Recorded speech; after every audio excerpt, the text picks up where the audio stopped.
nous faisons mémoire de ces saintes femmes mirophores. Nous voyons que les premières personnes qui vont avoir cette rencontre avec le Christ ressuscité, ce sont ces femmes que nous appelons des femmes mirophores, celles qui apportent le parfum pour embaumer le corps du Christ. Ces femmes qui étaient toujours près du Christ, mais qui étaient toujours éloignées d'une certaine façon, qui étaient toujours cachées. Le Christ était plutôt avec ses disciples, mais ce sont ces femmes qui étaient de côté, qui étaient un peu éloignées, qui vont avoir cette joie d'avoir en premier cette rencontre avec le Christ ressuscité. Et que le Christ ressuscité va leur dire, allez dire à mes disciples que je suis ressuscité. Si vous vous rappelez, le dimanche, juste avant de commencer le grand carême, nous avons fait mémoire de ce dimanche de l'exil, quand Adam et Ève sont chassés du paradis. Et nous voyons deux jardins, celui du paradis avec Adam et Ève, et ce paradis de ce jardin où le Christ a son tombeau, où les femmes vont avoir cette rencontre avec le Christ. Et les pères de l'Église montrent que finalement, il y a ce jardin où nous trouvons finalement ce péché qui va être réalisé par Adam et Ève, qui amène vers la mort. Tandis que ce deuxième jardin, avec le tombeau du Christ, c'est la vie. C'est la vie qui nous est offerte. Et vous voyez que finalement, c'est la préfiguration de l'Église. En effet, l'autel représente ce tombeau du Christ. Et que de ce tombeau, c'est la vie qui jaillit. Et que cette vie nous est offerte à travers la Sainte Communion. Et c'est pour cela que pendant toute cette période, cette quarantaine de Pâques jusqu'à l'Ascension, nous avons ce linceul du Christ qui représente justement ce tombeau. Et qu'après, avec l'Ascension, nous enlevons ce linceul, mais c'est toujours l'antimension, le tissu que nous utilisons, que nous ouvrons pour la Sainte Eucharistie. Et vous voyez, sur ce tissu est représenté la même chose que ce qui est sur le linceul.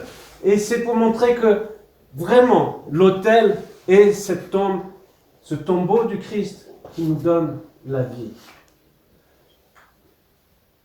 Vous voyez ensuite que ces femmes sont amenées à annoncer cette réjouissance, cet espoir de la résurrection, cet espoir de la vie. Mais tout en discrétion, tout dans l'humilité. Et c'est l'exemple que nous avons à suivre. En effet, nous avons reçu cette grâce du baptême. Nous avons reçu cette grâce d'avoir la foi. Et le Christ nous demande, vous avez à témoigner de votre foi.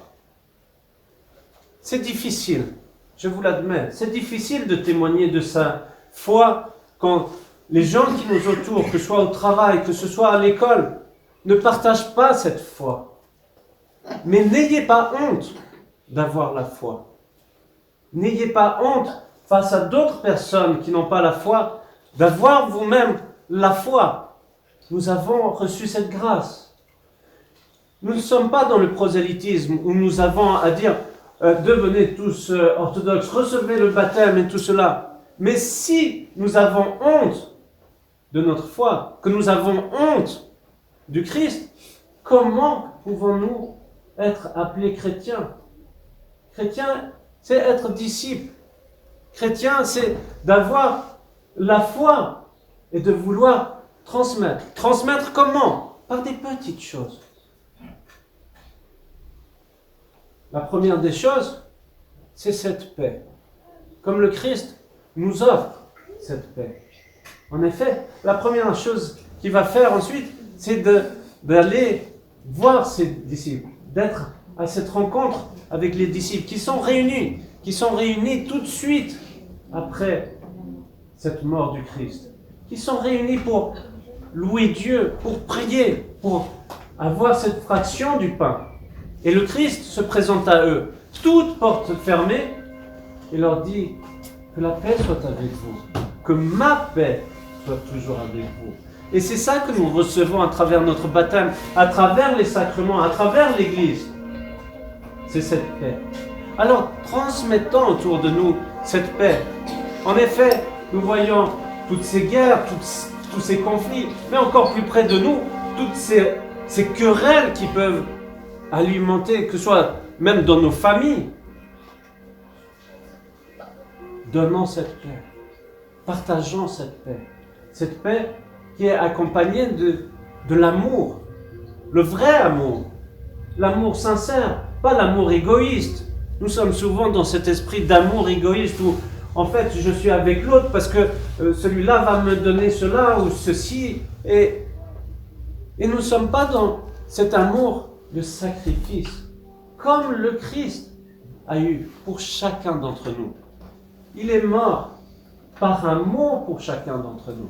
Alors, ayons cet esprit d'amour dans le sacrifice, d'amour pour porter cette paix à l'autre.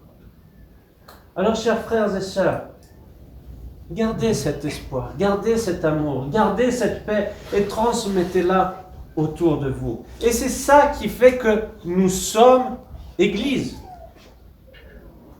Si nous prenons une paroisse, qu'est-ce que c'est? C'est un membre de ce corps qui est l'Église, qui est le corps du Christ. Et chacun d'entre nous, nous formons cette Église. Nous avons besoin des uns et des autres. Nous avons à prier les uns pour les autres. J'entends des fois dans nos paroisses, même dans notre paroisse, « Ah, celui-ci, il m'a fait ça et tout cela. » Non, nous avons à être dans l'amour. Nous avons à nous aimer les uns les autres. Si, même au sein d'une communauté, au sein d'une paroisse, nous n'avons pas cet amour, nous ne sommes pas chrétiens. Nous avons à aimer les uns les autres, à aimer l'autre comme il est, à savoir que l'autre peut m'apporter quelque chose.